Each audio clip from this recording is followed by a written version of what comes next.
Bienvenidos a Clave Geopolítica. Ya estamos una vez más aquí. ¿Qué tal, José Moreno, Stordy from Zeus? ¿Qué tal? ¿Cómo va todo? Espero que estén todos bien. Yo estoy un poquito enfadado con el tema de YouTube. Después de conseguir en una semana, bueno, en un fin de semana, volqué todo el canal de Clave Geopolítica al canal de respaldo. ¿Qué tal, Ferfer? A continuación, la respuesta de ustedes fue estupenda porque el viernes, tal que hoy hace una semana, a las 9 de la noche, a esta hora de Madrid, solamente había un suscriptor en ese canal que era yo.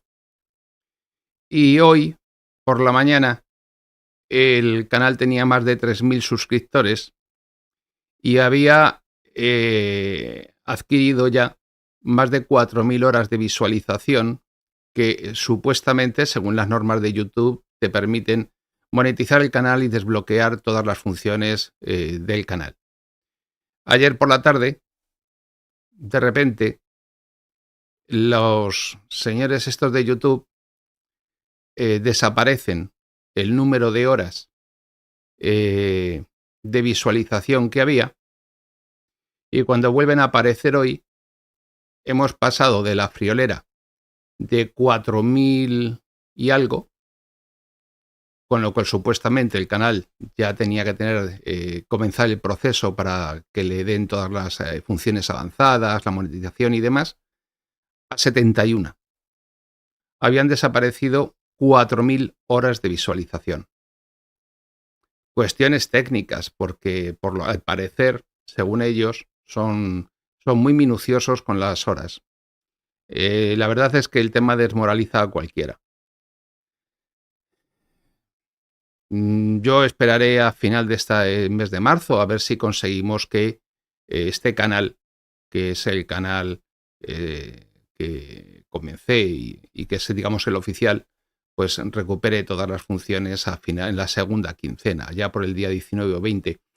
He puesto aquí en la pantalla las direcciones de los dos canales. Clave Geopolítica Oficial, que es este en el que estoy haciendo este directo, y el canal de respaldo en el que subiré y seguiré trabajando en él, esta vez volviendo a partir de cero como si no hubiese hecho nada, Clave Geopolítica 2.0. Quienes puedan, quieran y les apetezca suscribirse a ambos, se lo agradeceré. Si se recuperan, el otro día me preguntaba un miembro del canal si no había superchat y tal. No te lo permiten. En este momento el canal solamente tiene los miembros del canal, que es para los que ya está abierto el chat, porque el otro día no era capaz de atenderlos, perdidos entre los comentarios de muchas más personas. El canal ha pasado de 3.000 suscriptores a 20.000 en 2 meses, con lo cual ya los comentarios se perdían y pues me gusta a poder atenderlos y como interactuar con las personas que siguen el canal, y ya el volumen era excesivo y por eso he dejado nada más que el chat en directo para los miembros del canal. Lo que sí sigue funcionando es PayPal, que no lo usa nadie, pero que ahí está, si ustedes lo quieren utilizar. En el cuadro de descripción de este directo y en el de todos los vídeos lo tienen y se lo agradeceré. Y los miembros del canal pues continúen como hasta ahora, y en la segunda quincena, en función de lo que haga YouTube, pues así les indicaré lo que corresponde hacer. Por lo que veo, el hecho de cerrar el chat en directo ha tenido una repercusión importante, porque en este momento estamos 90 personas, cuando el otro día rompimos la barrera de los 1.000. Entonces, bueno, pues Sergio, Civismo, Irene, Yolanda, Lorena, Kevin, pues un saludo a todos. Y dentro de un par de minutos o 3 ya me meteré con la cuestión. Muchas gracias por lo de que estuve bien con Remy. La verdad es que se merecía que le apoyasen, porque te hace un magnífico trabajo y siempre a la gente joven que hace las cosas bien, y que si las hace bien ahora que son jóvenes, con los años mejorarán incluso, pues hay que apoyarlo de alguna manera. Me han invitado a otros canales, pero la verdad es que 2 de cada 3 invitaciones digo que no me apetecen, la verdad. no me siento cómodo. Es igual que lo de borrar las redes sociales. Las borré todas por lo mismo, porque es tanta la exposición pública, tanta gente que te elogia o que te insulta. Había el otro día un necio, que voy a decirlo así por ser suave, que le decía a Remy que yo era un impostor y que no había hecho lo que decía haber hecho. Me quedé de piedra, porque el tipo, en su ignorancia, no se da cuenta que yo hace que entré de soldado raso en el ejército 44 años, que se dice pronto, y que en 44 años te da tiempo a muchas cosas en la vida. En fin, bueno, pues esperemos, Kevin, que alguna plataforma que tenga... A día de hoy YouTube es la segunda web con más visitas de todo Internet. Con lo cual, en realidad no hay ninguna otra plataforma alternativa. A mí, por ejemplo, el trabajar, el hacer esto me lleva horas, como les digo. Y si tuviese que mantenerme haciendo el canal en el largo plazo, no podría hacerlo, porque me quita horas de trabajo y de vida. Y bueno, pues en buena lógica no me daría tiempo. Ya saben que mi proyecto es tratar de cambiar un trabajo por otro en parte, ¿no? Obviamente yo tengo que vivir de ser abogado, que es de lo que vivo. Pero hay casos que muchas veces llevo que no representan ningún tipo de interés, salvo el meramente económico, por su simpleza o por su falta de contenido, y que los llevo, pues como todos, trabajamos por dinero. Y que si pudiera hacerlo y sustituir ese tipo de casos por el trabajo en el canal, pues a mí me vendría bien, porque haría lo que me gusta y yo creo que a ustedes también les aportó algo, ¿no? Civil me dice que el vídeo de Karaganov también fue bueno, ¿no? Latinoamericanos, pues es que no se les puede integrar a todo el mundo. No me enojo, pero usted entienda que el término latinoamericano, como este señor que vamos a estudiar hoy, Paul Kennedy, son armas del enemigo. Ahora vamos ya a entrar, venga, que ya son 7 minutos, o sea que ya no esperamos más. Que no soy el primero que invita a Remy a su canal. Ha invitado a otras personas de otros canales. Europeos creo que sí. Europeo creo que sí. Y bueno. Sí, José, le contesté. Sí, a todas las personas que me envían algo a través de PayPal, les mando un mensaje a través de PayPal para que les quede constancia dándoles las gracias. Con lo cual sí, José, creo recordar que sí. Entonces no se preocupen, pero si ustedes me envían algo, apoyan el canal a través de PayPal, sepan que siempre les voy a responder. Puede que tarde un día más, un día menos, pero les voy a responder. No, Fernando, yo no he llegado a ningún grado. Yo en el ejército fui cabo primero de infantería, no fui nada más. Luego salí del ejército, aprobé la oposición para entrar en la Guardia Civil, y entre ascender dentro de la Guardia Civil o irme y estudiar la carrera, preferí estudiar la carrera. Dentro de la Guardia Civil era una vida puramente, en cuanto llegas a cierta edad, pasas de los 40, te tienes que meter en una vida puramente burocrática, en algún sitio donde no tengas que estar pegándote carreras detrás de gente joven y cosas de esas. Entonces yo no me veía y tenía otras inquietudes en la vida. Yo entré en la primavera del año 80, me alisté para disgusto de mi madre, porque tenía 16 años y te permitían entrar en el año que cumplías 17, que yo los cumplía en octubre. Fui en el reemplazo 79 cuarto y me alisté como soldado en un batallón de infantería motorizada en el Regimiento de Infantería Memorial del Rey número 1. Ahí ocupé distintos puestos tácticos como soldado, cabo y cabo primero. Fui como soldado estuve como en un cañón sin retroceso de 106 milímetros contra carro.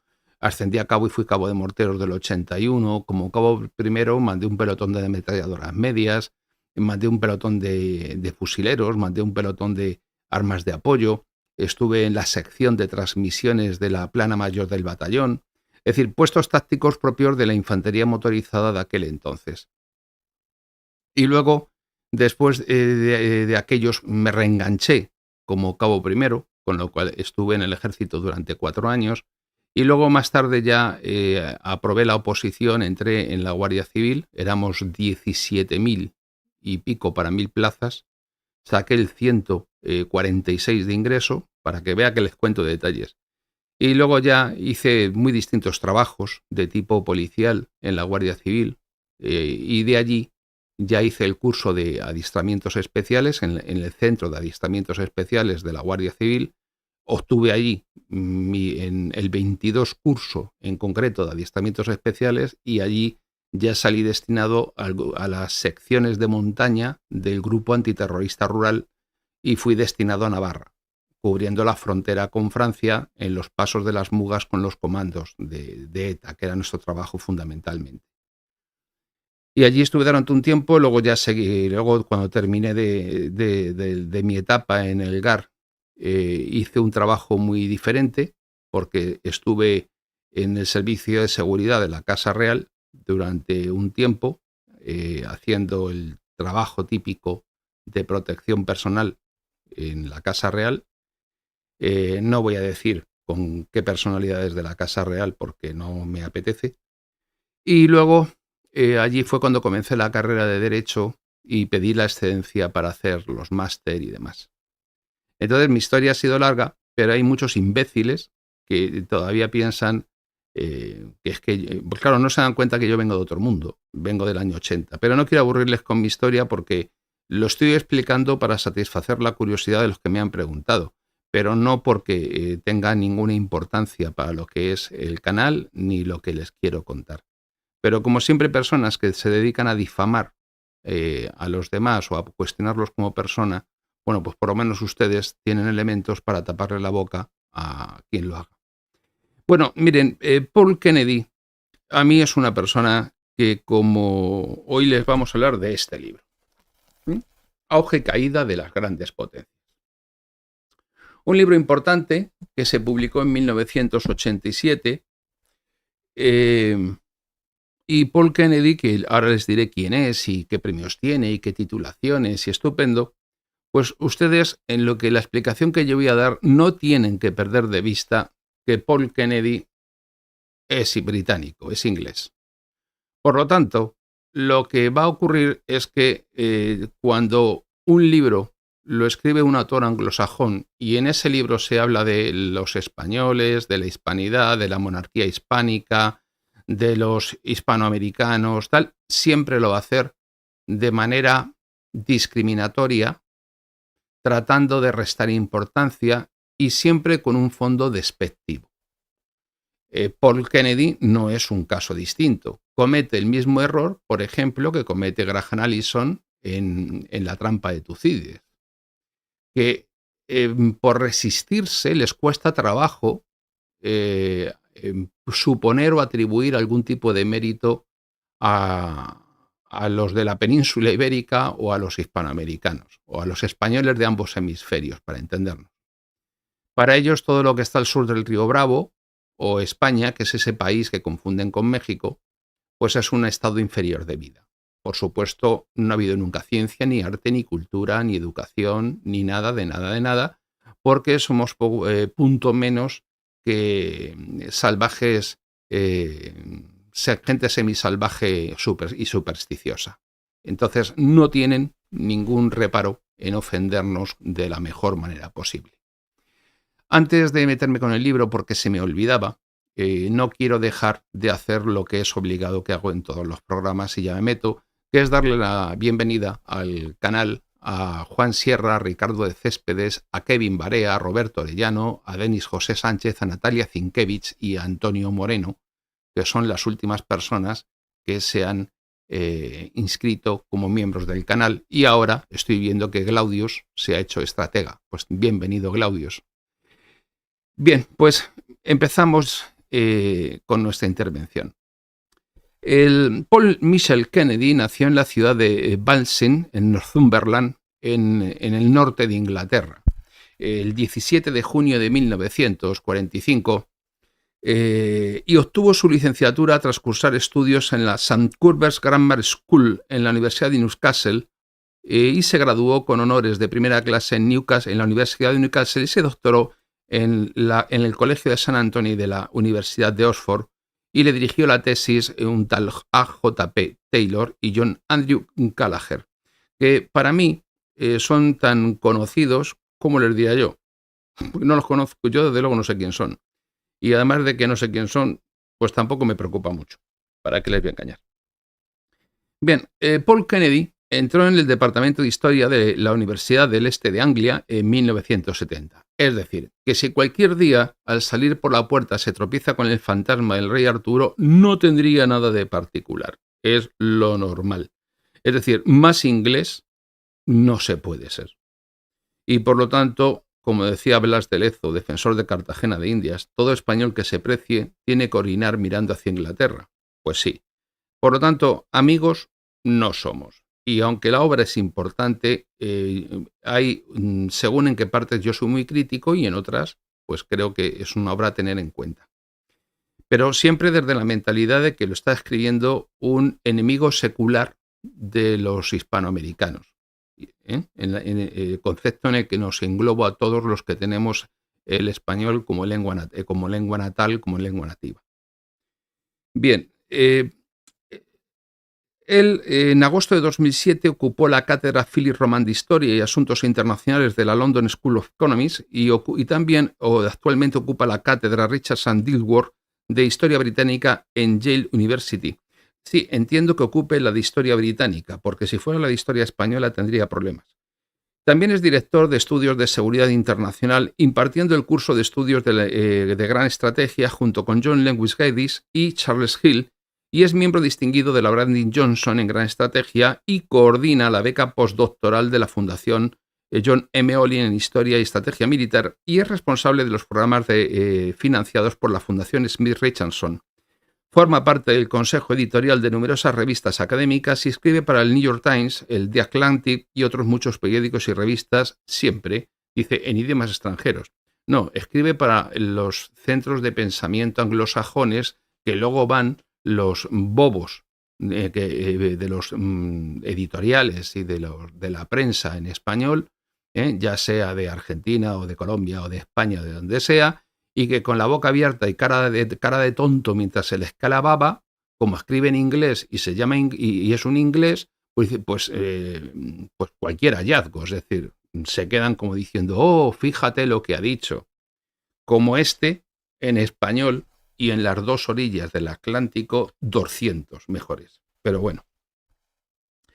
Se le ha concedido la Orden del Imperio Británico en 2001 y es miembro de la Academia Británica desde 2003, de la Academia Estadounidense de las Artes y las Ciencias, de la Real Sociedad Histórica Británica y de la Sociedad Filosófica Americana y ha sido condecorado con la Carl Medal del National Maritime Museum, es decir, con la medalla del Museo Marítimo Nacional en 2005 por su contribución a la historia naval británica.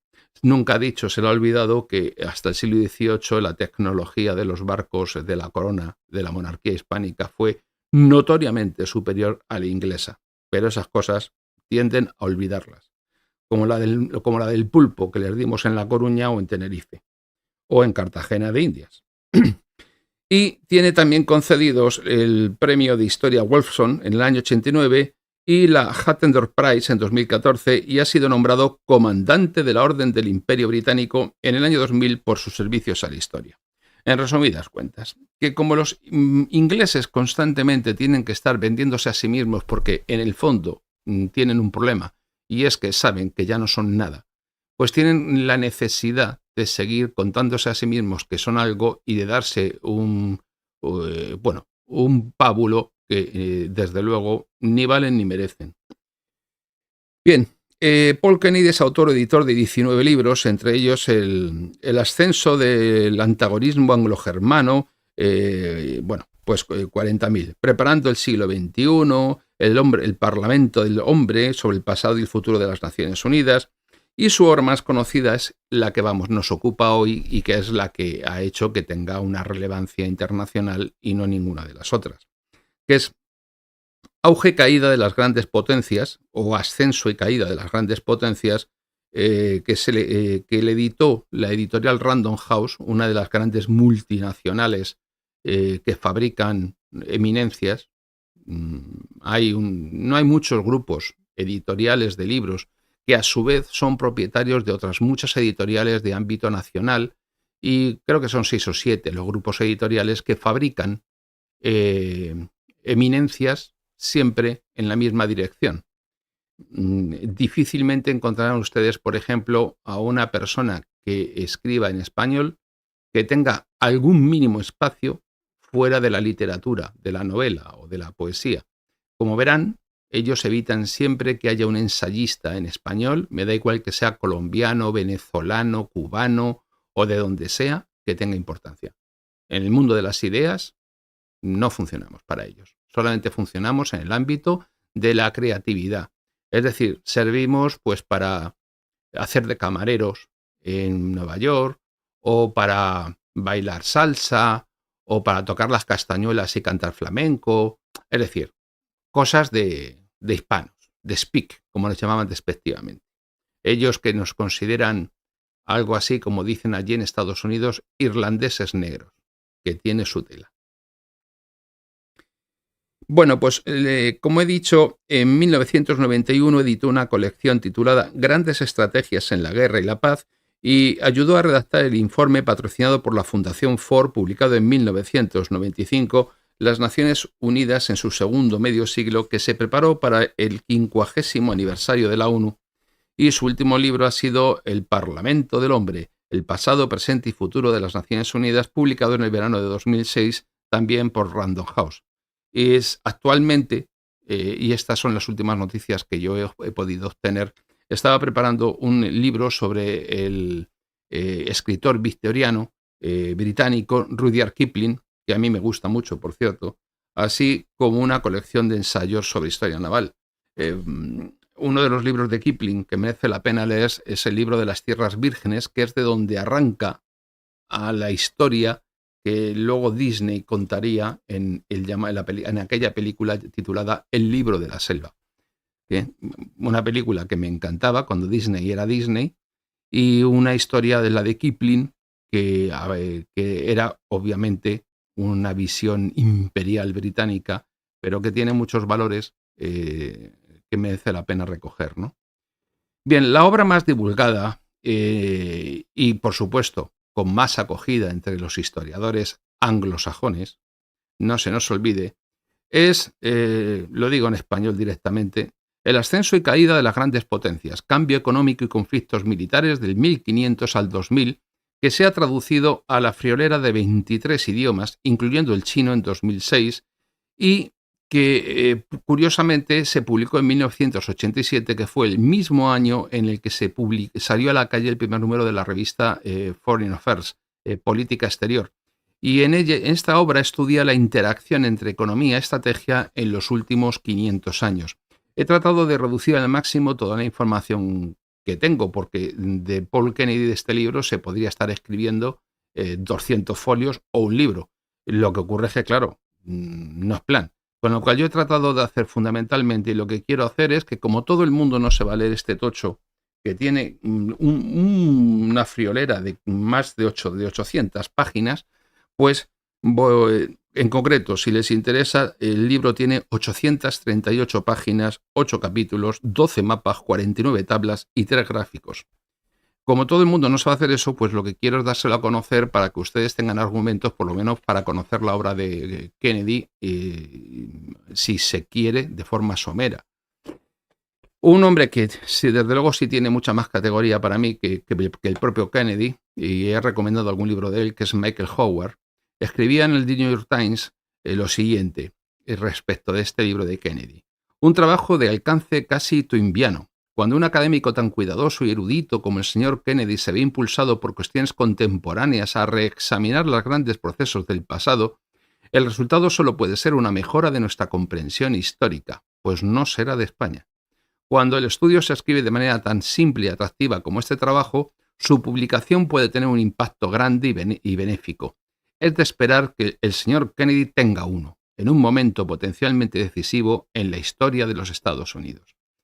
Recuerdo que Paul Kennedy publica en 1987.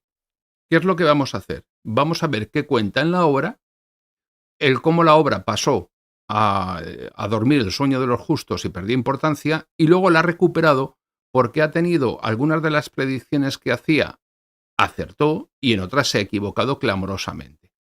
Pero no tenemos que perder de vista cuál es la motivación que tiene Paul Kennedy para escribir este libro. Porque Paul Kennedy, de alguna manera, es un continuador de la obra de McMahon, como veremos después. Es decir, no está pensando en ninguna otra cosa que no sea la perpetuación del poder y de la hegemonía anglosajona en el mundo con todo lo que ello supone.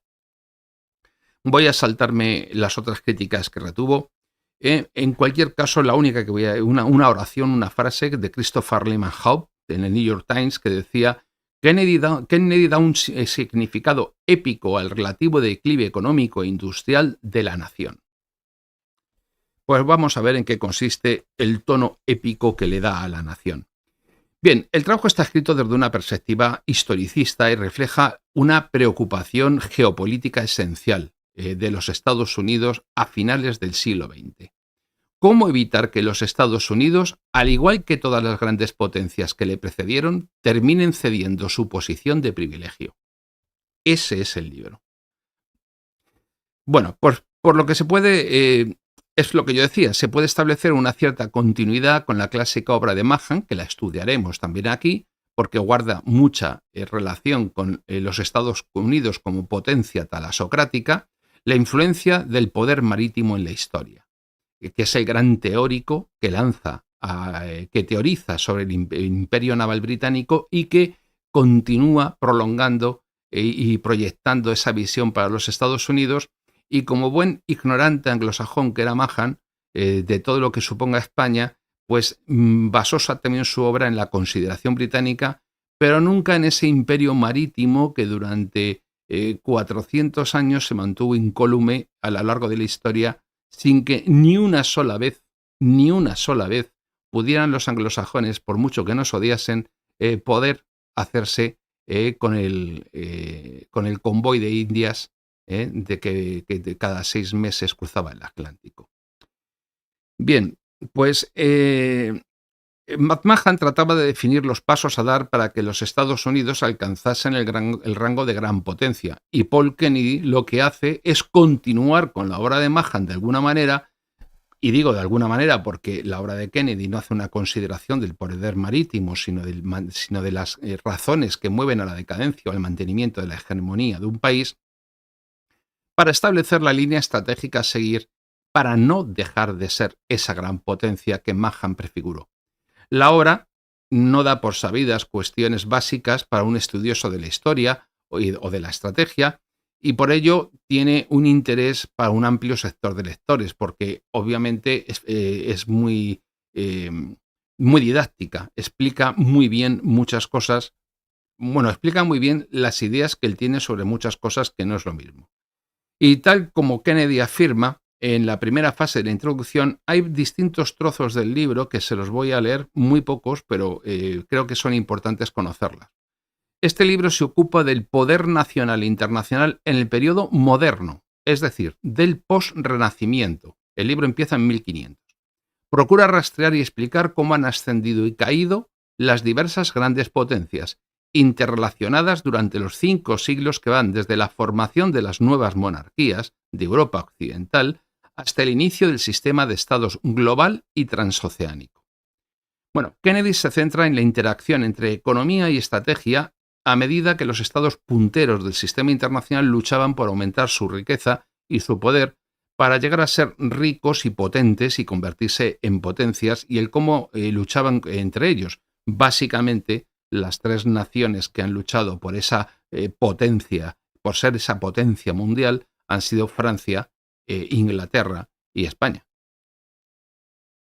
Bueno, pues por lo visto, y según dice Kennedy, por lo general el triunfo o colapso de cualquier gran potencia ha sido la consecuencia de prolongadas luchas de sus ejércitos, pero también de la utilización más o menos eficiente de los recursos económicos productivos del Estado en tiempos de guerra.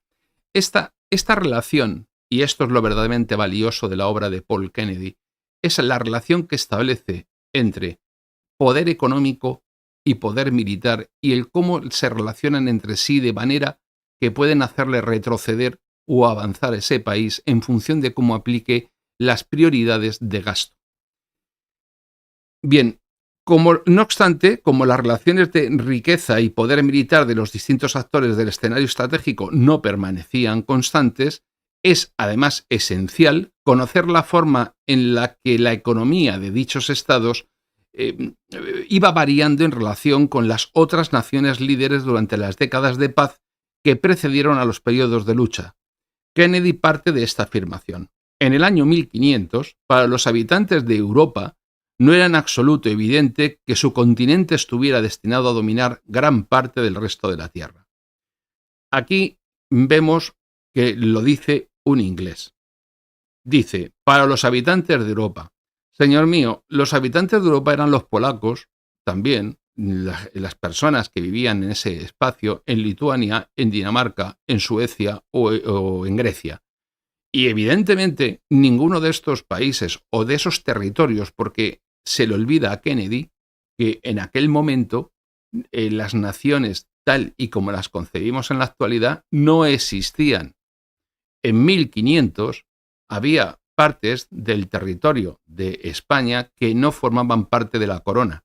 Para que algunos que no saben la historia la aprendan, hay territorios de América que pertenecían a la monarquía hispánica, y digo monarquía hispánica porque en aquel momento España no se decía, se decía las Españas, que eran territorio de la monarquía hispánica antes de serlo parte de la propia península ibérica. Les voy a poner un ejemplo. Las islas del Caribe que descubrió Colón y que tomó posesión en nombre de la Corona de Castilla fueron parte del territorio de la Corona de Castilla a partir de 1492.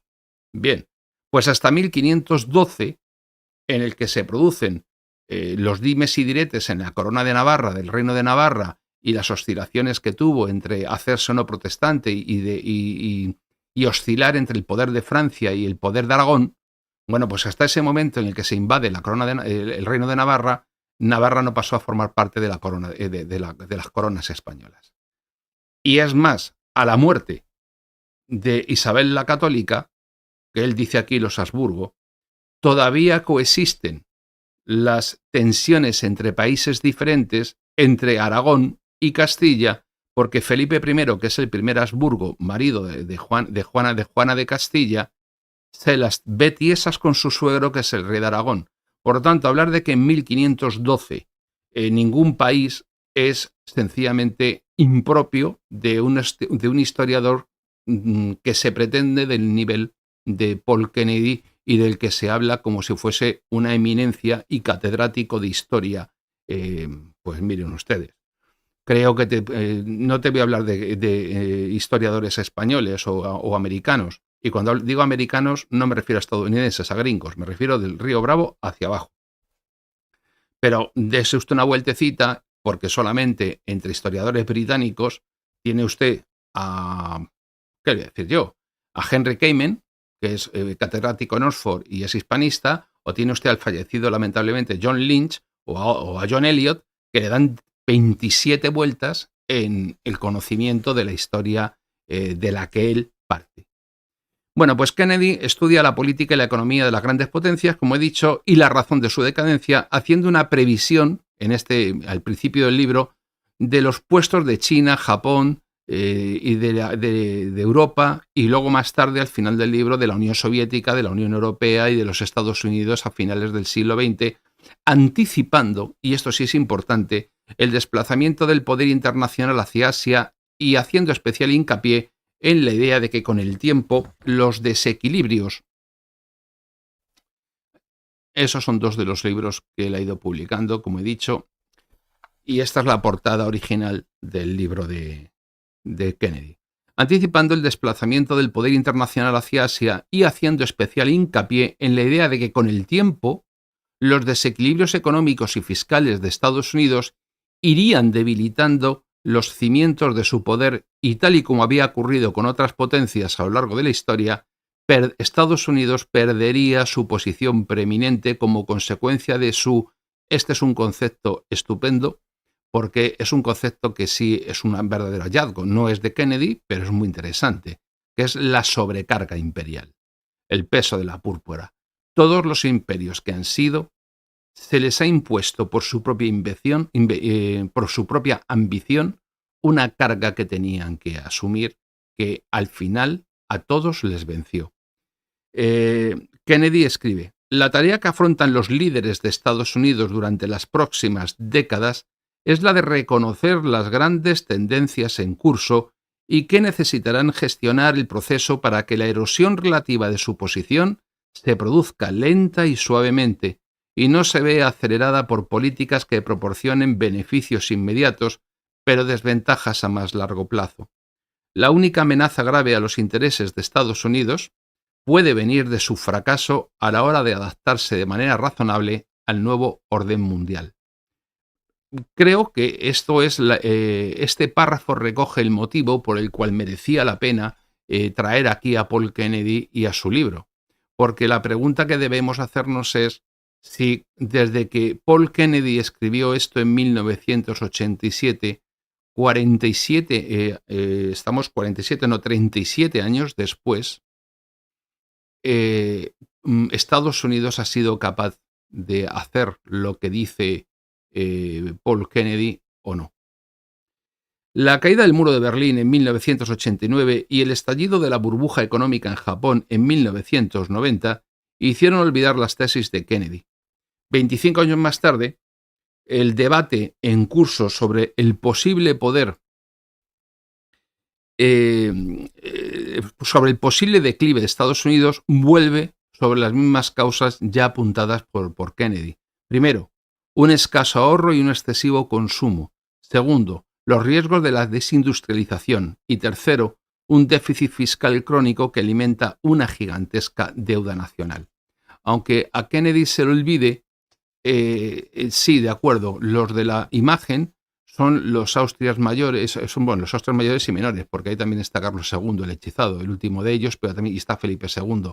Pero tenemos que eso que tenemos en el mapa fue esa potencia imperial que representó no la Casa de Habsburgo como él pretende, sino la Casa de Austria, que solamente fue la dirigente de unas circunstancias políticas, militares, económicas y culturales que excedían con mucho los propios intereses de la Casa de Austria, porque tenían un dinamismo propio que fue mucho más allá de lo que se puede imaginar el propio Paul Kennedy.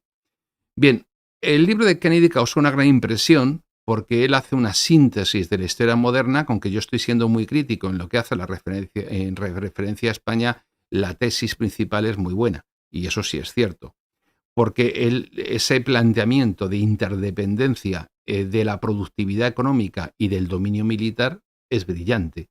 Y en el capítulo, sobre todo en el capítulo final, cuando él plantea el debate de hacer un pronóstico sobre las grandes potencias que en 1987 se disputan el territorio.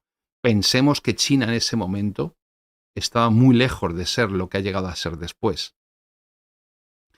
Bien, Kennedy argumenta en el libro que la fuerza de una gran potencia puede medirse adecuadamente solo en relación con otras potencias y argumenta que la supremacía de la gran potencia en largo plazo o en conflictos específicos se correlaciona con los recursos disponibles y la durabilidad económica, y señala como amenazas para la hegemonía de una gran potencia su ambición, la sobreextensión militar y los requisitos de seguridad mayores que su base económica. Es decir, una potencia se establece, tiene la ambición de alcanzar unos objetivos que le exigen a su vez unos recursos que su capacidad económica no tiene. Pensemos y pongamos esta idea en relación con los Estados Unidos actuales, con la China actual, con la Rusia actual, con la propia guerra de Ucrania, como estamos viendo. Verdaderamente en este momento, ¿quién se está equivocando a la hora de medir su voluntad, si puede pagar o no, si puede financiar o no su voluntad política? Bien, pues Kennedy argumenta que a lo largo del libro tiene una declaración inicial que es: los esfuerzos militares y navales no siempre han sido la razón de ser de las nuevas naciones-estado, pero ciertamente fue su actividad más costosa y apremiante. Es decir, todas estas potencias que se han sucedido entre el 1500 y el año y final del siglo XX han tenido siempre no han tenido la actividad militar como un motor, como una razón de ser, como sí tuvo en su día el imperio, la Roma republicana y el alto imperio romano, ¿no? Sino que el aspecto militar y el gasto militar y el desarrollo militar ha sido una consecuencia de su ambición imperial, pero no ha sido la ambición imperial, digamos, o el resultado imperial una consecuencia de su ambición militar. En su teoría, en la introducción, Kennedy, este es un párrafo largo, lo tengo que leer, dice lo siguiente. El conflicto militar al que se hace referencia en el subtítulo del libro siempre se examina en el contexto del cambio económico. El triunfo de cualquier gran potencia en este periodo o el colapso de otra ha sido por lo general consecuencia de la larga lucha de sus fuerzas armadas, pero también han sido las consecuencias de la utilización más o menos eficiente de los recursos económicos productivos del Estado en tiempos de guerra y, además, en segundo plano, de la forma en que la economía de ese Estado había estado subiendo o bajando en relación con las otras naciones líderes en las décadas anteriores al conflicto real. El resto me lo salto.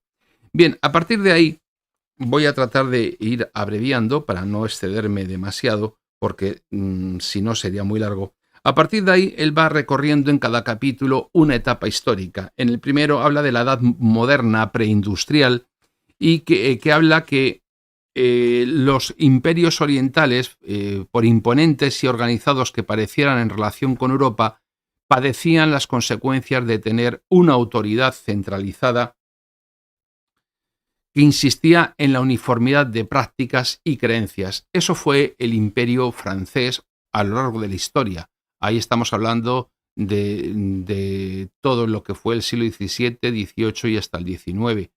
Como veremos, no todos los territorios en los que Francia estuvo presente luego han heredado una tradición francesa. Es más, en la mayoría de los casos no ha sido así, a diferencia, por ejemplo, de los territorios del Imperio Británico o del Imperio de la monarquía hispánica, ¿no? Bien, pues también en este capítulo también nos habla de la dinastía Min, del Imperio Otomano y de la aparición de un mundo musulmán en la India, que hoy día es la zona musulmana que tantos conflictos ha generado entre la India, Pakistán, Bangladesh y demás, el Imperio Mongol, Moscovia, el Japón Tokugawa y una serie de estados de Europa Occidental y Central, todos ellos en la línea divisoria, cuál era su situación en aquel momento entre el Renacimiento y la historia moderna, situándola en torno al año 1500. En el segundo capítulo, Kennedy apuesta, se refiere a la apuesta de los Habsburgo, siempre como forma de evitar. Es más, cuando menciona a España o a los españoles lo hace indebidamente, porque en aquel momento ni España ni los españoles como tal conforman una nación desde el punto de vista del concepto que podamos tener ahora. Son las Españas y los españoles, pero se saben las diferencias, por ejemplo, en las fronteras interiores o, por ejemplo, la limitación del poder real. Un ejemplo, cuando Antonio Pérez, secretario de Felipe II, traiciona a Felipe II y es encarcelado y consigue huir, huye a Aragón. Y no es que Felipe II no es que no sea rey de Aragón, pero Felipe II es rey de Castilla, es rey de Aragón, es rey de Murcia, es rey de Mallorca, es rey de Jerusalén, y así sucesivamente una cadena casi inacabable de títulos en la corona española en las que, digamos, es la figura del rey el punto y el nexo de unión. Ejemplo, el Nápoles, los territorios italianos del sur de la península italiana o Cerdeña son territorios idénticos, iguales en su condición o en su papel a los peninsulares o a los americanos o a los que existen en el milanesado o en Flandes. Bien, pues durante 140 años dice que el bloque dinástico religioso encabezado por los Habsburgo austriacos y españoles pareció amenazar con convertirse en el poder europeo hegemónico, pero que el resto de los estados se opusieron y que esto fue lo que hizo que se excedieran las capacidades económicas de España durante esos conflictos. obviamente esto fue así y de hecho durante aquel periodo la hacienda de la monarquía hispánica quebró en distintas ocasiones porque si algo había era una gravísima dificultad para mantener el coste, la sobrecarga imperial. La monarquía hispánica y los territorios hispánicos eran inmensamente ricos y aún así no existía la capacidad técnica ni existía la capacidad para poder organizar un aparato del Estado tan complejo que diera satisfacción a las necesidades militares que se abrían en el Mediterráneo Oriental, en Europa Central, en África, en Extremo Oriente. Era imposible, ¿no? Dice, sencillamente, los Habsburgos tenían demasiados quehaceres, demasiados enemigos a los que combatir, demasiados frentes que defender. La resolución de las tropas españolas en la batalla no podía compensar el hecho de que estas fuerzas tenían que ser dispersadas en guarniciones en el norte de África, en Sicilia, Italia y en el Nuevo Mundo, así como en los Países Bajos. Si ahora me hacen ustedes un favor, cojan ustedes esta frase del libro, sustituyan donde dice Habsburgos y españoles, pongan Estados Unidos y la OTAN, y donde ponen estas posesiones de norte de África y demás, sitúen los distintos frentes que tiene abiertos el mundo anglosajón en este momento. Filipinas, Japón, Taiwán, Birmania, Tailandia, el Océano Índico, Oriente Medio, Israel, Ucrania, Escandinavia, el Ártico, el Antártico, los subversivos hispanoamericanos que no se conforman con que les pisen toda la vida y se levantan y protestan, da igual dónde y cómo y bajo qué idea lo hagan, la respuesta es siempre la misma, no os queremos, pues todo eso y verán que la circunstancia es siempre la misma. Y dice, los otros estados, Francia, Inglaterra, Suecia e incluso el Imperio Otomano, Turquía, disfrutaron de algunos periodos de paz y de recuperación. El destino de los Habsburgo, y más especialmente de España, consistió en tener que salir de una lucha para volverse inmediatamente contra otro enemigo. Es decir, la potencia dominante nunca conoce descanso.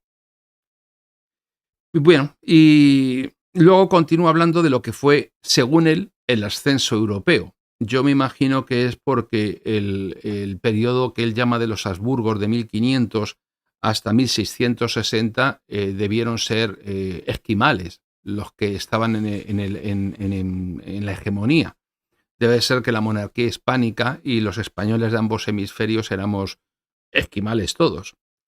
Porque si no, no se entiende que hable del ascenso europeo, porque el ascenso europeo se produce precisamente en el momento en el que se cruza de la Edad Media al Renacimiento a caballo de los siglos XV a XVI.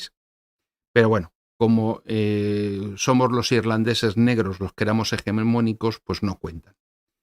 Bueno, pues dice que a partir de 1660 y hasta 1815, el ascenso europeo, vamos a decirlo, pues pasaron, la caída de los Habsburgos se tradujo en la tesis de que el poder financiero reinó entre 1660 y 1815, utilizando Gran Bretaña, Francia, Prusia, Austria-Hungría y Rusia para contrastar las potencias que podrían financiar sus guerras y potencias que necesitaban un patrocinio financiero necesario para movilizar y mantener una gran fuerza militar en el campo.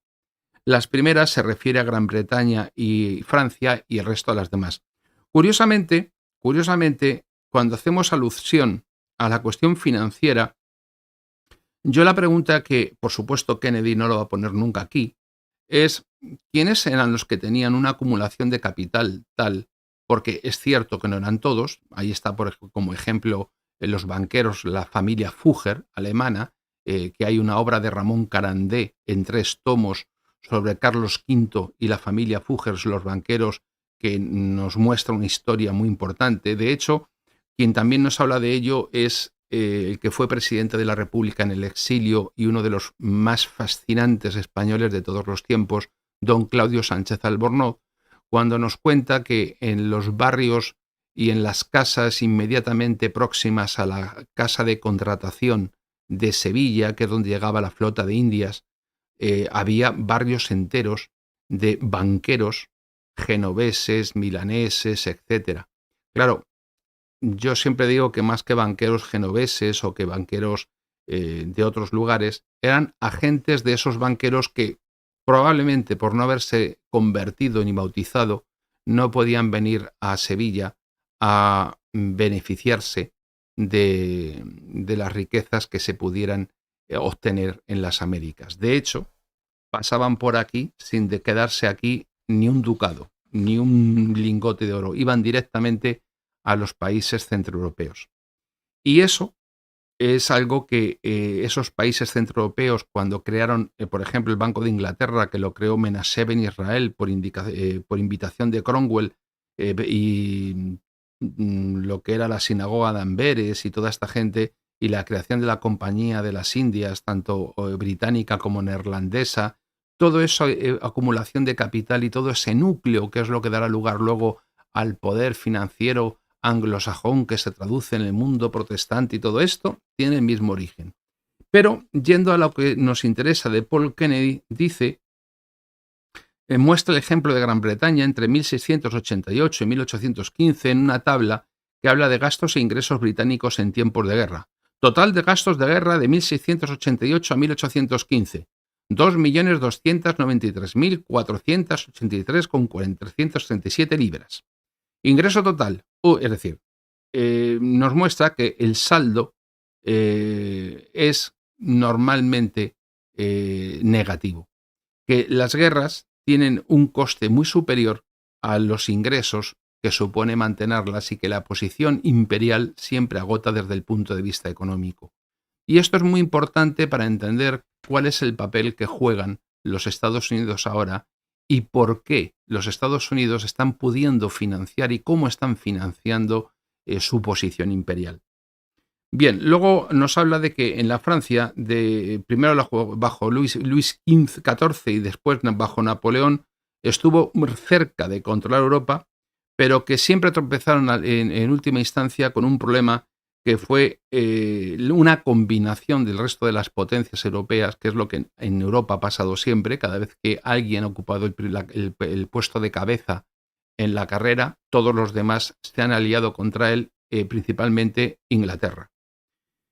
Y así va recorriendo, pues considerando las posiciones geográficas y considerando las distintas situaciones y cómo pudieron expandirse por el mundo extraeuropeo e intervenir en las disputas de las demás potencias, y argumenta que todo eso se pudo hacer por la fortaleza financiera británica, que fue el factor más decisivo de sus victorias, y para la fusión, y pudiendo fusionar potencia económica con potencia militar. Sin ese poder financiero no se hubiese podido alcanzar. Gran Bretaña no tiene que estar a nadie más agradecida que a ese rufián, Napoleón, pues gracias a los sucesos provocados por él, la grandeza, prosperidad y riqueza de Inglaterra se han elevado a gran altura.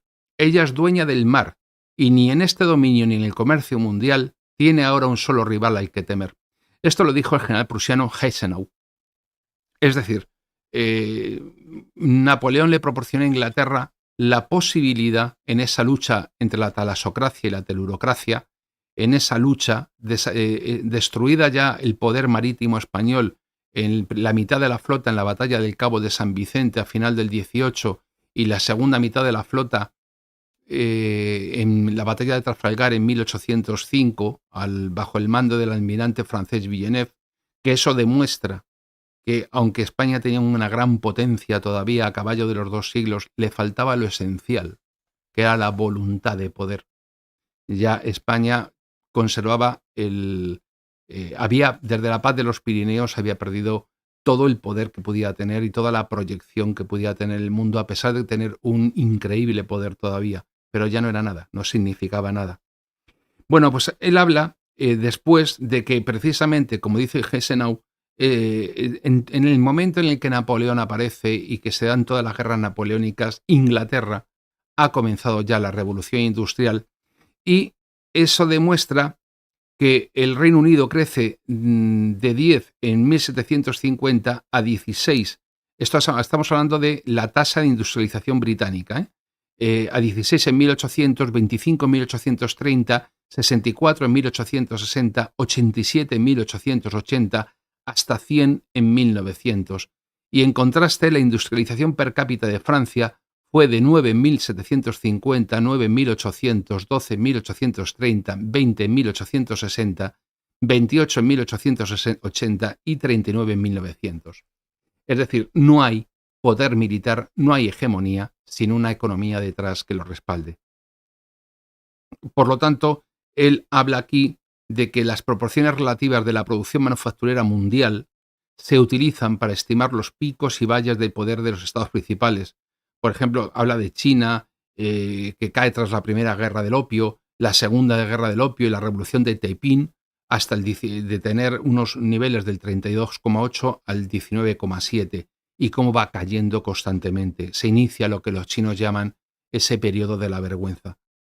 Y Kennedy explica que la escena internacional fue favorable y permitió al Imperio Británico alcanzar su máximo como potencia y obtener grandes beneficios de su monopolio virtual de la producción industrial a vapor. Prácticamente la producción industrial a vapor del mundo era un monopolio británico.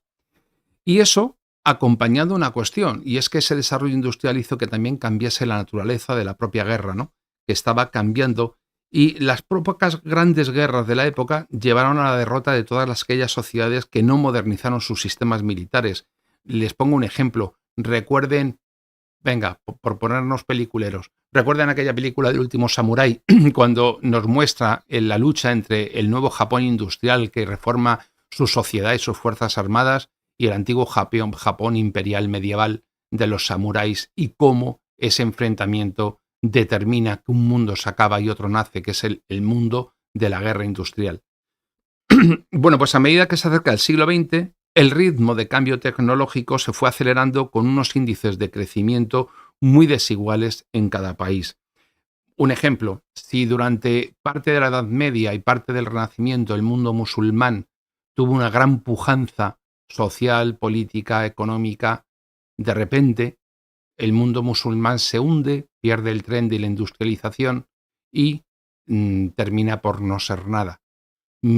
A día de hoy, si ustedes lo piensan, buena parte del poder militar del mundo musulmán no existe. Existe sí una potencia, por ejemplo, nuclear, como es Pakistán, que son musulmanes, pero ¿cuántos países más? Y hasta que existe una pujanza económica, pero no existe una gran potencia mundial dentro del mundo musulmán con proyección planetaria. ¿Cambiará eso en el futuro o no cambiará? Bueno, está por ver, pero desde luego no. Y no ha sido así hasta ahora, ¿no? Y que hubo aquel cambio militar y aquel cambio económico llevó a los estados a una frenética búsqueda de mayores dominios coloniales en África y en Asia y en el Pacífico. Me queda mucho y llevo casi 45 minutos, o sea que voy a tratar de resumir. Y entre las naciones europeas occidentales, tal vez solo Alemania tenía la potencia necesaria para abrirse paso en la liga de los futuros poderes mundiales. Pero la Primera Guerra Mundial fue un pulso de desgaste que puso a prueba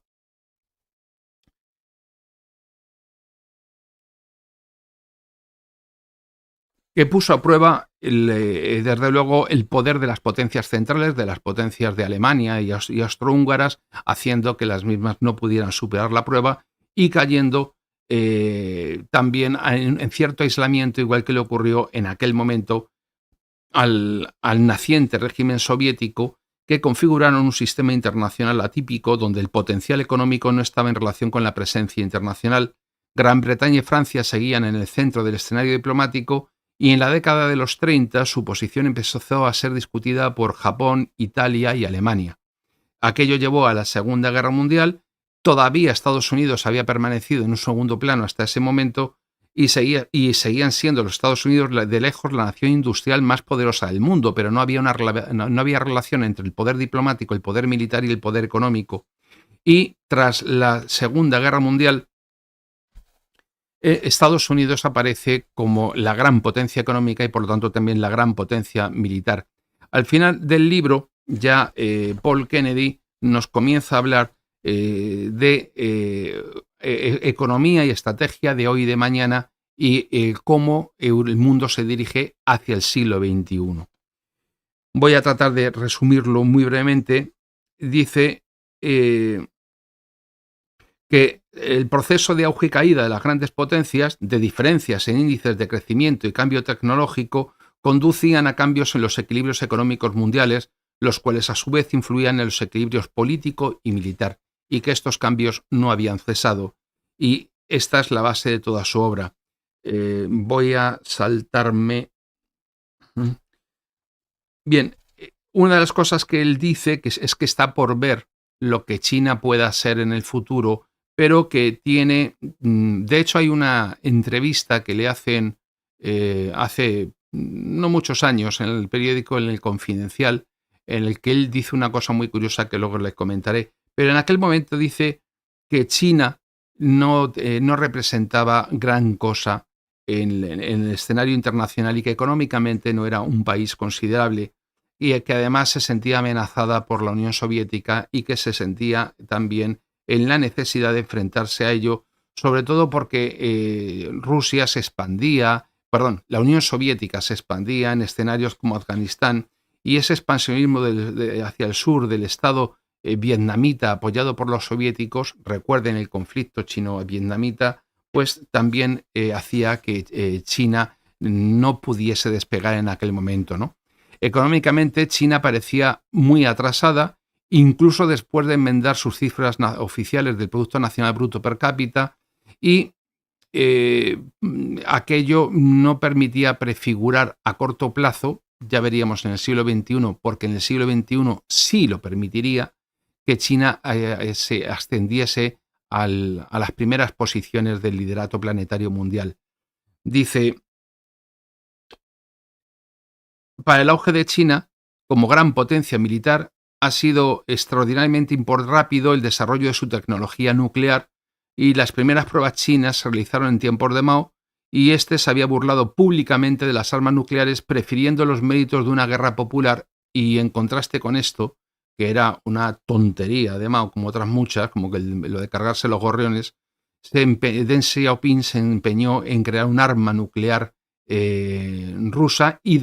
China, y desde 1982 China estaba probando misiles balísticos lanzados desde submarinos y trabajando en mejorarlos tanto en alcance como en precisión. Y también se hablaba de experimentos chinos con armas nucleares tácticas y que mientras China gastase solo una octava parte, más o menos, de lo que gastan las superpotencias en defensa, pues no había manera de que pudiera alcanzar la paridad. Pero el crecimiento económico chino ha permitido que el volumen que emplea China en defensa, siendo un porcentaje muy pequeño de su economía, es un volumen muy importante a nivel mundial y eso le ha permitido desafiar en este momento ya a las grandes potencias establecidas. Luego nos hablaba del dilema japonés y de las situaciones que Japón tenía, porque tenía un porcentaje altísimo de ahorro nacional que estaba especialmente marcado en comparación con Estados Unidos, y eso explicaba en gran medida las diferencias en los sistemas de impuestos, porque en Japón no se producía el consumismo norteamericano, y cuando nos habla de la Unión Europea y de Europa, dice que en su potencial, en aquel entonces la Comunidad Económica Europea tenía claramente la extensión, la riqueza y la capacidad productiva de una gran potencia, y con la incorporación de España y Portugal y su población, en aquel entonces éramos 12 miembros y no 27, pues que era un actor importante, pero dice que había problemas en Europa de los que se consideraba el envejecimiento de las poblaciones y de las industrias, los descontentos étnicos en las ciudades del interior, la diferencia entre el próspero norte y el pobre sur, las tensiones lingüísticas en muchos países y que aquello hacía que la Comunidad Económica Europea, al no tener una voluntad política única y al no ser una única potencia, pues que pudiese mejorar tanto militar como económicamente, lo normal era que su decadencia relativa continuase hasta conducir a Europa a la irrelevancia. Hablaba de la Unión, de los problemas de la Unión Soviética y de sus contradicciones y planteaba todos los problemas que pocos años después llevarían a la Unión Soviética a su caída, como fue el problema de la descentralización de la planificación económica que no funcionaba porque el sistema de precios estaba completamente alterado en aquella economía. El problema de los sistemas comunales que tenían los campesinos y la falta de libertad de decisión que tenían muchas veces, dada esa planificación, los directores de fábricas. Cosa que todo eso se ha subsanado y que explica en gran medida el nuevo auge ruso. Y por último, su gran preocupación. Bueno, voy a decir una cuestión, solamente apelar porque creo que también mucha parte de las personas que ven el canal, que son de América, que son americanos, insisto que cuando digo americanos me refiero a los habitantes al sur del río Bravo, nunca a los del norte, que son gringos o sacos. Dice que todo lo que es el mundo hispanoamericano, iberoamericano, pues se producen crecientes desafíos a los intereses nacionales de los Estados Unidos y que los problemas económicos que enfrentaba la América hispanohablante iberoamericana habían rebajado el crédito de muchas famosas casas de la banca norteamericana y que habían contribuido a una disminución sustancial de las exportaciones de productos manufacturados de Estados Unidos hacia el sur.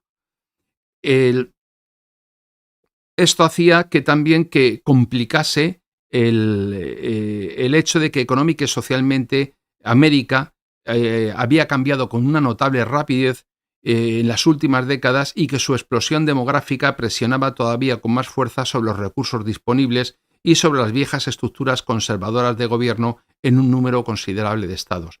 Sí, como hemos visto, efectivamente, todo lo que es Iberoamérica tiene una explosión demográfica. Las minorías criollas que dirigen durante 200 años los países no son capaces de satisfacer el desarrollo de esas sociedades, condenando al hambre, a la miseria o a la pobreza a muchas de esas poblaciones en distintos lugares y llevando adelante políticas que son verdaderamente perjudiciales para los intereses generales, pero no para sus intereses como clase social.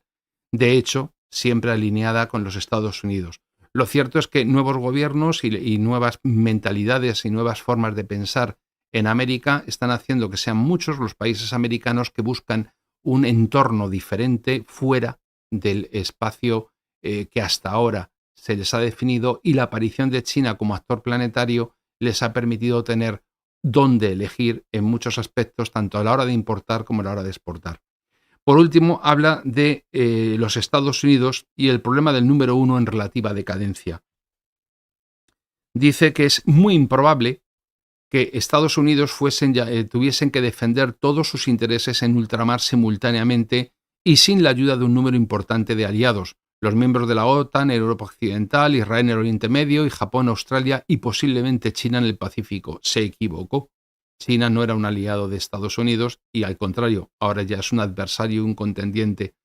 Y la defensa de los intereses mundiales norteamericanos se refería a los desafíos económicos que pesan sobre el país y que, por ser tan diversos, amenazan con ejercer enormes tensiones sobre las tomas de decisión en política nacional. Dice, es difícil imaginar que la decadencia de la capacidad industrial norteamericana pudiese ser tan grave. Su base manufacturera es sencillamente mucho más amplia de lo que lo era la de la Gran Bretaña eduardina.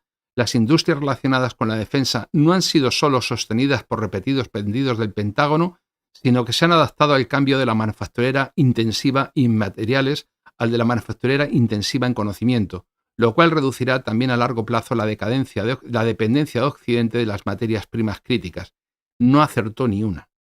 Y la posición americana es muy especial porque, a pesar de su decadencia económica y tablet militar, los Estados Unidos siguen siendo el actor decisivo en toda clase de equilibrios y de cuestiones. Ahí no se equivocó, pero lo demás sí, porque lo que vemos es que verdaderamente Estados Unidos, a partir de que en el año 91 cae la Unión Soviética, reduce, modifica y adapta sus fuerzas armadas a un escenario de contrainsurgencia, de control de países rebeldes, de control de movimientos guerrilleros, de movimientos subversivos. Eso hace que tenga una menor exigencia de materiales y avanza tecnológicamente en muchos medios, pero reduce su número de tal manera que ahora mismo su industria no es capaz de satisfacer todos los frentes que tiene abiertos, porque en este momento tiene abiertos 3 frentes, que es lo que decía Paul Kennedy que era improbable que ocurriera. Tiene el frente europeo con Rusia, tiene el frente de Oriente Medio con una potencia emergente como Irán y con todo el problema del apoyo a Israel, y tiene el frente asiático, que es el que verdaderamente cuestiona su hegemonía. Dice, Estados Unidos tiene los problemas típicos de una gran potencia, que incluye el equilibrio entre armas o inversión en el interior para el crecimiento económico. Para los Estados Unidos, el creciente compromiso militar con todos los continentes, además de la Antártida, y el creciente costo del hardware militar limitan severamente las opciones disponibles, ¿no? Y compara la situación de los Estados Unidos a la situación de Gran Bretaña antes de la Primera Guerra Mundial. Y dice que el mapa de las bases de Estados Unidos es similar al que tenía la Gran Bretaña antes del primer conflicto, ¿no? Y que a medida que crecen los gastos militares, reduce las inversiones en crecimiento económico, lo que finalmente, dos puntos y hago comillas, lleva a una espiral descendente de crecimiento más lento, impuestos más altos, profundización de las divisiones internas sobre las prioridades de gasto y debilitamiento de la capacidad de soportar la carga de la defensa. Y sigue diciendo que la tarea que enfrentan los estadistas estadounidenses en las próximas décadas, por lo tanto, es reconocer que las tendencias generales están en marcha y que existe la necesidad de gestionar los asuntos para que la erosión relativa de la posición de los Estados Unidos se produzca lenta y suavemente y no se vea acelerada por políticas que traen solamente una ventaja a corto plazo, pero una desventaja a más largo plazo. Bueno, Kennedy en este último capítulo resumió todos los puntos importantes, ¿no? Fortalezas y debilidades de cada punto decisivo en el planeta. Pero hay que tener en cuenta una cosa, y es que esto lo escribió en 1987, y desde entonces han cambiado muchas cosas. Y la frase que les decía que dijo en su entrevista en El Confidencial era que lo más parecido que existía a un régimen fascista era China, un partido único, una política nacionalista y una fuerte tendencia militar y de gasto social. Perdón, pero es que hay veces que entre explicar las cosas y cambiar las chismas estas, las imágenes, se me va. No sé si les apetece que comentemos algo o no.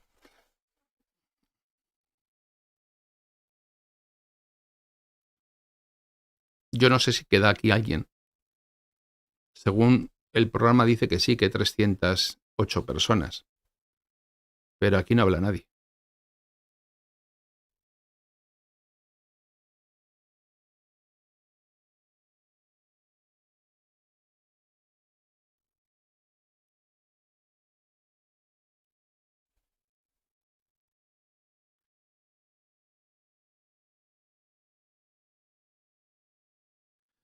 Bueno, pues es evidente. Ah, sí, efectivamente, Kevin. Estamos hablando del destino manifiesto, de esa idea.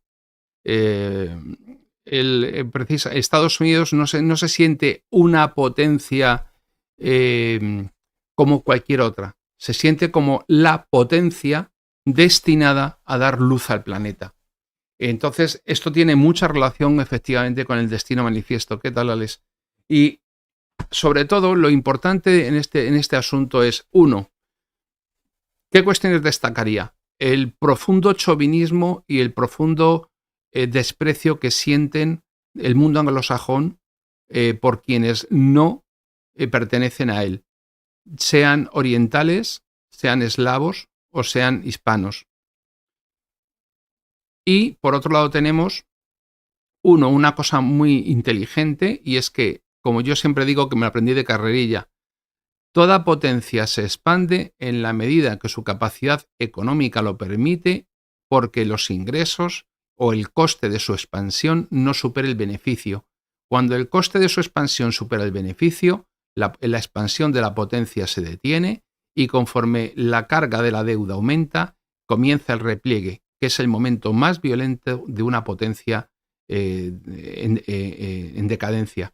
Si lo pensamos ahora mismo, la única razón por la que Estados Unidos se mantiene en pie es por la cuestión de cómo puede financiar el 50% del gasto militar del mundo, porque en realidad la economía norteamericana hoy día ya no representa el 50% de la economía del mundo. ¿Cómo lo puede financiar? Lo puede financiar a través del petrodólar, de esa posibilidad de imprimir dinero que no tiene ningún tipo de respaldo, dinero fiduciario, que puede Es habitual que la derecha tilde a regímenes como el chino de fascista. Bueno, yo creo que es que la palabra fascista no tiene contenido, Alex. No tiene... Fascista es un concejal que decide que se cierre un bar de copas a la 1 en lugar de a las 3 de la madrugada. Fascista es un tipo, cualquier cosa negativa. O sea, es decir, al final la palabra ya no sirve como un término que permita definir una determinada ideología política. Si se habla de, por ejemplo, de un partido de derecha neoliberal, se le llama fascista. Si se habla de una dictadura militar en un país, se le llama fascista. Si se habla del integrismo religioso islámico, el islamofascismo. Si se habla del, por ejemplo, del régimen chino, fascismo, fascista. Es decir, ya no tiene utilidad como término que describa una realidad reconocible por todos. ¿Por qué? Pues porque son 80 años desvirtuando su sentido. Y sobre todo porque la diversidad de regímenes y de ideas que se escondieron bajo esa expresión históricamente, aparte de que ya han desaparecido, pues no tienen, no había una cohesión como tal, no había una homogeneidad. ¿Mm? Claro, es que Yolanda, en eso estamos. Dice Yolanda que tiene familiares que viven en Estados Unidos y la crisis económica interna se siente a nivel del ciudadano común. Sin embargo, piense Yolanda que están en una situación de pleno empleo, prácticamente. Cosa que en Europa no es así. Pero ¿qué es lo que ocurre? Que en esa dialéctica, en esa que siempre ha habido, en esa disyuntiva entre cañones o mantequilla, Estados Unidos está empleando una cantidad de recursos ingente a mantener su imperio. No tenemos más que ver que el dinero que han empleado en mantener a Ucrania, que en gran medida se ha quedado en los Estados Unidos porque ha ido directamente a pagar el armamento que luego han exportado a Ucrania. Claro, sí, han conseguido estimular empleo en la industria de armamento, han conseguido engordar la cuenta de resultados de las grandes compañías de armamento, pero siguen sin tener un país en el que tengan un sistema sanitario generalizado que merezca ese nombre, en el que tienen millones y millones de personas viviendo en la calle, en el que tienen, bueno, a ellos no les importa dejar quebrar a ciudades como Detroit, que fue la gran meca de la industria automovilística, y que se convierta perdón, y que se convierta en una ciudad fantasma. Entonces, Estados Unidos tiene, cada vez podemos observar que la pobreza interior aumenta por momentos. Y sin embargo, aumenta también en paralelo el gasto, y lo hemos visto desde los intentos de recortar el gasto militar y el presupuesto en el año 2016, en época de Obama. Se dijo que a día de hoy ha aumentado el presupuesto de defensa de Estados Unidos casi en un 60%. Tenía las cifras por ahí, no las he preparado para el directo de hoy. Entonces, bueno, pues evidentemente el Estados Unidos se está enfrentando a la sobrecarga imperial de un modo absoluto.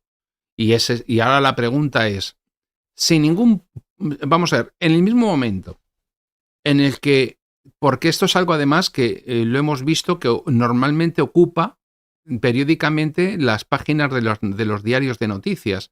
Oigan, miren, que es que ocurre una cosa, que están planteándose hacer una moneda de reserva o un sistema de pagos distinto al SWIFT, o que están planteándose hacer una moneda de reserva con el yuan, el rublo y el no sé qué. O sea, sistemáticamente la amenaza para el dólar como moneda de reserva y de cambio y de moneda de cambio en la compraventa de hidrocarburos es omnipresente. En este momento, imagínense que la gente dejase de confiar en el dólar. Si la gente deja de confiar en el dólar y el dólar retorna a Estados Unidos, sería la mayor hiperinflación que habríamos visto en la historia. Y Estados Unidos cada 45 días rompe el techo de deuda, el llamado cliff fiscal, que tienen que autorizar para seguir aumentando el techo de deuda. No existe país que aguante ilimitadamente de esa manera.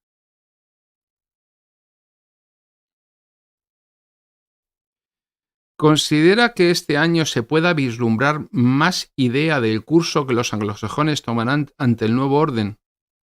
Es que, Kevin, entre el nuevo orden que decimos y el viejo orden, ni tenemos claro cuál es el nuevo orden, ni tampoco tenemos claro qué actitud, porque lo que los Estados Unidos quieren hacer sí lo sabemos. Pero lo que no sabemos es qué les va a pasar por el camino.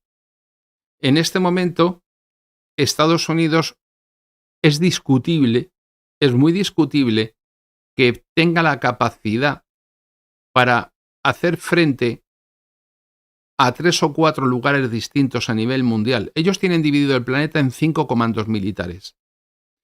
Pero, por supuesto que más guerrales, porque, recuerde, el momento más violento de cualquier imperio, de cualquier gran potencia, según Paul Kennedy, es precisamente cuando inicia su repliegue. Y entonces la pregunta, el dólar, Yolanda, pues yo creo que el petrodólar como moneda de intercambio comercial no va a pasar de este siglo. Lo que no sé es en qué momento puede ocurrir, pero tampoco pienso que sea una cosa a muchas décadas vista. En este momento, en gran medida, está siendo sustituido en el comercio entre... Antes, por ejemplo, el comercio entre Rusia e Irán se hacía en dólares. Ahora ya han decidido hacerlo en sus propias monedas. Cuantos más países den ese paso, ¿qué razones hay, por ejemplo, para que un país, bueno, yo cuando pienso en lo de la dolarización de la economía argentina se me abren las carnes, porque eso es la renuncia absoluta a una de las dos políticas económicas de la soberanía. Pierdes completamente una herramienta. Eso sí, vas a pagar la deuda externa, pero vas a asumir en la miseria y en el hambre al 80% de la población de tu país. Con lo cual, si en Argentina hacen eso, por ejemplo, va a ser una barbaridad absoluta. Pero ustedes imagínense, ¿qué razones hay para que entre Chile o Perú, que son países contiguos, países limítrofes, no puedan comerciar en sus monedas? ¿Qué razones hay? ¿O qué razón hay para que en un momento determinado no se pueda ir hacia una unión monetaria? Claro, es complicado porque no puedes ir hacia una unión monetaria si no vas también hacia una unión fiscal. Pero de alguna manera en América tienen que plantearse la posibilidad de salir del sistema monetario norteamericano. Ahora bien, si lo hacen, se van a enfrentar a los F-35, porque no tenemos más que ver los países que se han enfrentado o que se han planteado la compraventa de hidrocarburos en una moneda distinta al dólar, son Libia, son Irak, son Irán, y ya vemos lo que pasa. En el mismo momento en que tú pones en cuestión la piedra angular del imperio norteamericano, que es el petrodólar, vas de cabeza. Pues algo tendrán que hacer. Desde luego, por ejemplo, no hay ninguna razón para que Perú no pueda exportar carne. Vamos a ver, el petrodólar, Alex, es de alguna manera lo mismo que el franco CFA entre Francia y los países del Sahel que habían sido una colonia francesa. Cuando se nos imponen los acuerdos de Bretton Woods, el dólar como moneda de reserva a todos los países, en 1944, que se produce Bretton Woods, en 1945, 46 y demás, ¿qué país representa un opositor o un adversario para Estados Unidos? Nadie. Nadie, porque nadie tiene el poder económico. Vamos a ver, el 50 y poco por ciento del Producto Interior Bruto del mundo era Estados Unidos de Norteamérica. Es decir, eran los gringos, los usacos. Los usacos tenían más del 50% del comercio, de la deuda, de todo. Por lo tanto, a nadie les podía decir que no, y menos los europeos, que los europeos habíamos desaparecido. Éramos países destruidos, bombardeados y ocupados militarmente. Por lo tanto, no teníamos nada que decir. Absolutamente nada. Y a partir de ahí, estamos heredando una situación que tuvo su origen hace 80 años, que en el año 71 Nixon dice que deja de responder por el dólar en oro, que se queda como moneda flotante hasta que en el 73 el secretario de Estado Blumenthal, que también era judío de origen alemán, consigue que digamos, la venta en exclusiva del petrodólar. Y a partir de ahí es por lo que se pueden permitir estar consumiendo muchísimo más de lo que producen, manteniendo un nivel de vida completamente artificial durante décadas, y ahora son tantas las necesidades militares que su propia ambición les ha impuesto que no tienen suficiente dinero nunca y aún así buena parte de su población cae en la pobreza. Y lógicamente pagan las consecuencias, porque ¿qué es lo que ocurre? Si en plena explosión demográfica tú a toda Iberoamérica la explotas y la empobreces, ¿la gente qué es lo que hace? Pues coge una maleta, mete 4 cosas dentro y se va para los Estados Unidos. Y luego te encuentras con que aquello se convierte en un número de personas inasumible para Estados Unidos. Bueno, pues ¿tú qué te piensas? ¿Que la gente es idiota? ¿Que la gente se va de su casa y de su pueblo porque no tiene otra cosa que hacer? ¿O se va porque no le queda más remedio? Porque ¿quién se expone a atravesar la selva del Darién, por ejemplo, con unos niños? Gente desesperada. Si tú hubieses desarrollado toda Iberoamérica, claro, a lo mejor no podías amenazarles como han amenazado la general jefa del Comando Sur a los argentinos con el tema del litio. Porque ha sido así, ha sido una amenaza. Pero no les podrías amenazar, a lo mejor podrían tomar decisiones, pero evidentemente las propias ambiciones imperiales de los Estados Unidos son las que están generando las causas que de un modo u otro terminarán por superar con mucho su propia capacidad. No sé cuál es el último libro que recomendé, porque como yo soy así, cualquier cosa.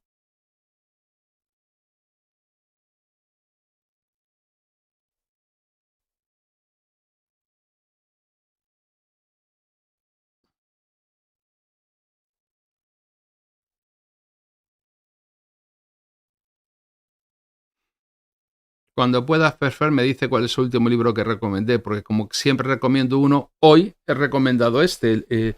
De hecho, los miembros geopolíticos del canal tienen este libro en PDF es cierto que con una pestaña más atrasada, porque fue un libro que recomendé la semana pasada, pensando que este directo lo íbamos a hacer el viernes pasado, pero lo tienen entero en PDF en la pestaña de comunidad para que se lo puedan descargar. Y los que son miembros geopolíticos del canal, les recuerdo que en algún momento me va a tocar ir quitando cosas porque no hay espacio en la nube para tenerlo todo, con lo cual aprovechen a bajarse todos los temas y todas las publicaciones.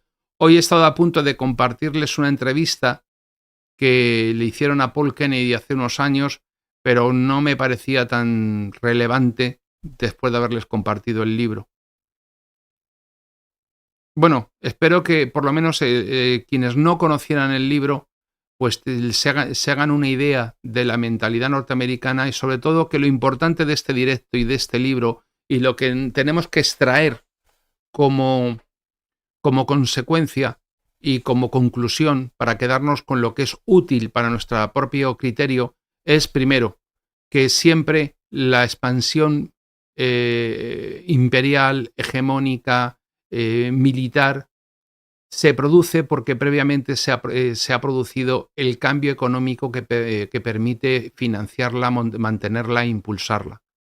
Y que en el momento en que el coste supera el ingreso de esa expansión, se produce el repliegue para abaratar costes y la aparición del endeudamiento. Y que eso lleva al repliegue para favorecer y equilibrar las cuentas, y ese momento es también al mismo tiempo el más violento por la resistencia a perder lo que se tuvo. Y ese esquema se ha reproducido también desde 1500 hasta la actualidad, y en cierto modo es un libro paralelo al examen que hace Graham Allison en La trampa de Tucídides, y es un libro que sería de alguna manera se pregunta cómo mantener el poder, y Mahan se preguntaba cómo alcanzar ese poder, con lo cual hay una cierta continuidad en lo anglosajón.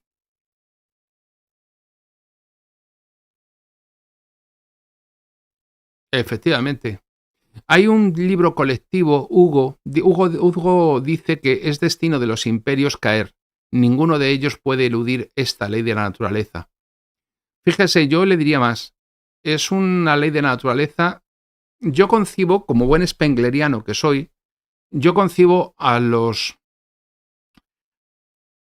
grandes naciones como seres vivos, como entes orgánicos, que están condenados tarde o temprano, como usted dice, a desaparecer y a ascender, a dar lo mejor de sí mismos y a desaparecer.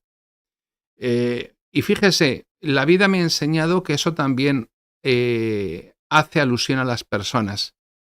Existe la idea de que, o por lo menos yo lo veo así, de que todas las personas y los seres vivos y los negocios y los proyectos y las naciones y los estados y las políticas, todo aquello que nace, en el mismo momento de su nacimiento, lleva in situ dentro de él, la causa de su propia degeneración y muerte. Muchas personas tienen una tendencia genética a padecer un tipo de cáncer que es el que al final los mata. Y eso lo tiene al momento en el que nace. Y así pasa con los grandes imperios también. Dice Kevin si existe algún teórico alternativo dentro de la anglosfera que sea antagonista, sobre todo de cierta fuerza considerable. Pues Kevin, es que el problema que tienen la gente de la anglosfera es que tienen una absoluta carencia de empatía. Usted piense que para ellos no somos...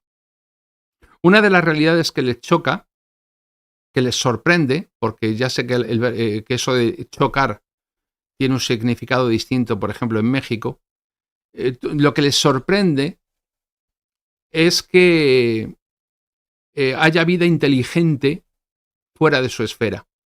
De hecho, están acostumbrados a la captación de inteligencia y de cerebros para conducirla a las universidades norteamericanas e incorporarla a su visión del mundo. Fíjense, uno de esos estudiantes en su día fue un tal Xi Jinping, que vivió en Estados Unidos, pero hoy día, y esto es un estudio que leí muy interesante, la mayor parte, uno de los grandes errores de Estados Unidos que han corregido y ya no permiten, es que hubiese de 300 a 400.000 estudiantes chinos en universidades norteamericanas de carácter técnico. Todo ese conocimiento ha retornado a China. Ahora ya lo han cortado. Lo han cortado y ya no permiten que haya cientos de miles de chinos aprendiendo tecnología en las universidades norteamericanas o ciencias. No. Se han dado cuenta que fue un grave error. Y todo ese conocimiento y ese caudal de conocimientos que muchas veces traían de la India, de África, de Europa, de tal, aquí no tenemos más que ver. Hay oncólogos especialistas en cáncer españoles de primera línea que donde han tenido presupuesto y donde han tenido espacio y donde han triunfado ha sido en Estados Unidos. En América, en Hispanoamérica ya no hablo, y toda Iberoamérica normalmente lo lógico es que les roben los cerebros. Efectivamente, el 64, dice Hugo que el 64% de los doctorandos en Estados Unidos son de origen extranjero. Efectivamente, hindúes, de cualquier otro lugar. Bueno, pues espero que les haya interesado el directo de hoy. Hemos sido muchos menos que el último día, porque no estábamos hablando de la guerra de Ucrania. Si pueden, pues ahí tienen PayPal, porque y pueden hacerse miembros del canal. Suscríbanse, compártanlo, denle like. Con el otro canal ya han visto lo que han hecho. Después de alcanzar los 4.000 horas de visualización, las han borrado y han puesto 71. A pesar de conseguir todos juntos, porque lo hemos hecho todos juntos, entre mi trabajo y el apoyo de ustedes, en una semana más de 3.000 suscriptores y más de 4.000 horas. Pues claro, los suscriptores no me los han quitado. Sí he notado parones, pero ahí están. Pero las horas es descaradísimo. De casi 4.100 horas a 71. Anda que han dicho 710 o que han quitado 700. No, las han quitado todas. Han quitado 4.000.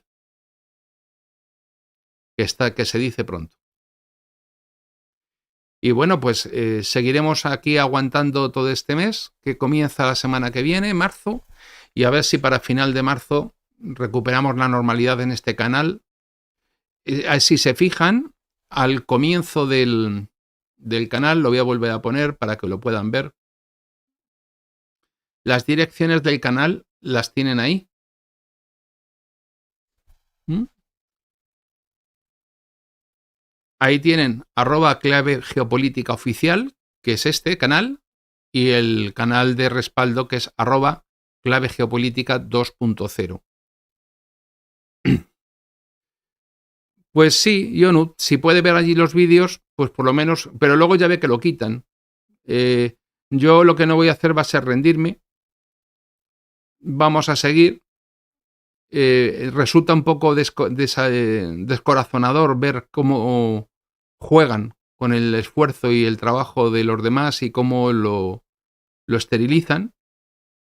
Yo sé perfectamente que las 4.000 horas que esta semana han visto las muchas personas que sean, porque el canal lo han recomendado 2 veces en la magia de la bolsa y no me conocen. Yo nunca he tenido comunicación ni con Alberto Iturralde ni con Miguel, que son las personas que hacen la magia de la bolsa. Es un canal que yo de hecho es que no lo conocía, me lo dijo un usuario aquí del canal. Te han recomendado. Hice un vídeo para agradecérselo, recomendándoles a ellos. Luego me han vuelto a sacar. O sea, y ha habido multitud de personas que han dicho, no, si hemos llegado aquí porque venimos de la magia de la bolsa, o que vienen del resumen militar con Remy. Bien. Bueno, y de repente todas esas personas es como si no hubieran venido. Se hacen suscriptores y no ven nada, no ven ni un minuto. Porque 3.000 personas, solamente con que hubiesen visto 3 minutos de vídeo cada uno, ya tienes más de 71 horas. O sea que dices, mira, déjalo. Aguantaremos, Chelo, sí. Aguantaremos como podamos. Ya. Sí, además creo que hay un show no sé qué, como lo llaman, y lo he visto hoy en Google, que yo no sabía que existía. Un show ban, no sé la palabra que emplean en inglés. El caso es que lo que hacen es que te quitan el algoritmo para que no te recomienden en ningún sitio y de repente ya no te vea nadie. Y tú no tienes de manera de enterarte. Bueno, espero que les haya gustado el directo de hoy. La semana que viene tengo algunas ideas. Va a depender del tiempo que tenga para poder prepararlos porque quiero preparar, claro, quiero preparar el tema del hundimiento económico de Alemania como consecuencia de la acertadísima política, entre comillas, que llevan. Quiero seguir sacando temas adelante. Y quiero, también me ha robado muchísimo tiempo hacerlo del canal de respaldo porque ha supuesto subir 130 vídeos al otro canal. Bueno, y eso lleva tiempo y ánimo. Pues nada. Uh-huh. Sí, creo que el vídeo de Karaganov ha tenido mucho éxito. Le ha gustado a mucha gente. Eh, lo que no voy a hacer son vídeos de África, que ya he visto. Este lo ha visto poca gente, pero es que ya lo de África es una cosa lamentable. Con lo cual, mejor dejarlo. Bueno, miren, la verdad es que les estoy muy agradecidos a todos los que son miembros del canal. Yo espero que a final de mes pueda recuperar la monetización del canal. Si no es así, se lo diré, porque evidentemente para que se quede el dinero YouTube, pues no lo van a pagar ustedes. Pero de aquí a final de mes intentaré que si consigo recuperar la monetización, bueno, pues la verdad es que me siento muy agradecido por el apoyo que me dan. Sí, voy a ver qué les puedo ofrecer la semana que viene y que pueda interesarles. Como siempre, quiero tratar temas que no sean los de todos los días, de todo el mundo, de todos los canales. Probablemente, se lo digo así, no me comprometo, pero quiero meterme con Speakman y la teoría del Ringland. No sé si les parece interesante. Uno de los grandes teóricos complementarios de Halford Mackinder y que explica en gran medida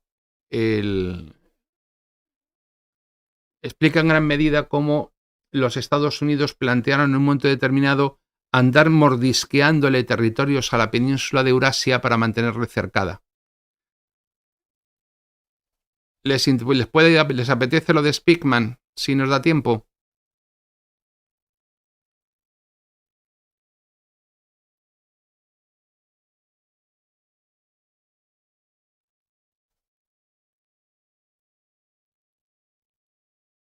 Bueno, no les quiero entretener más.